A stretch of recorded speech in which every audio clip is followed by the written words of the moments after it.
নমস্কার, জোহার। আমি সায়ন দিশারি সংস্থা থেকে বলছি। আপনারা জানেন, নদীয়ার আদিবাসী সমাজের প্রায় হারিয়ে যাওয়া লোক ঐতিহ্য ও সংস্কৃতিকে বাঁচিয়ে রাখার জন্য দিশারি পরিবার প্রতিনিয়ত কাজ করে চলেছে। এই লক্ষ্যে আজ আমরা চাঁদপুর আদিবাসী গ্রামে প্রায় লুপ্ত হয়ে যাওয়া পরব রোহিন পরব উদযাপন করলাম। এই পরব চাঁদপুর বা অন্যান্য নদীয়ার কোনো গ্রামে দেখা যায় না। আমরা আশা করি দিশারির এই উদ্যোগে তাদের নিজেদের শিকড় ও সাংস্কৃতিক দিককে বাঁচিয়ে রাখতে উৎসাহ দেবে। ধন্যবাদ। রোহিন বা রোহিন পরব শুধুমাত্র বীজ বপনের আচার নয়, এটি জীবনের সঙ্গে মাটির বন্ধন। এটি প্রকৃতির প্রতি কৃতজ্ঞতা এবং সমাজের সম্মিলিত চেতনার প্রতিফলন। রোহিন শব্দটি এসেছে রোহিণী নক্ষত্র থেকে।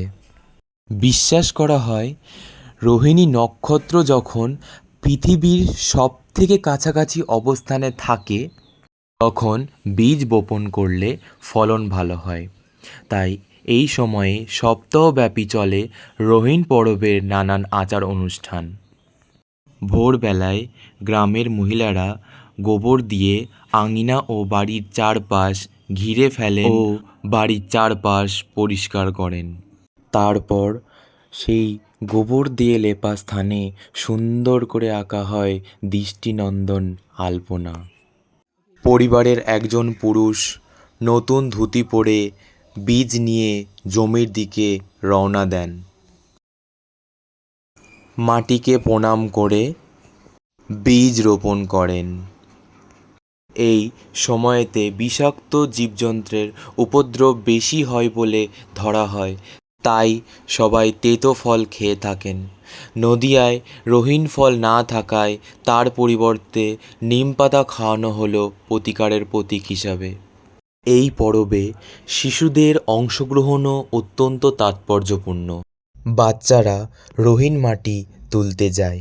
নিস্তব্ধে আনা সেই মাটি রাখা হয় তুলসী মঞ্চে ও প্রতিটি দরজার পাশে। এই মাটি অত্যন্ত পবিত্র হিসেবে বিবেচিত হয় আদিবাসী সমাজে। এটি প্রকৃতির প্রতি শ্রদ্ধা ও মাটির প্রতি আন্তরিক সংযোগের প্রতীক।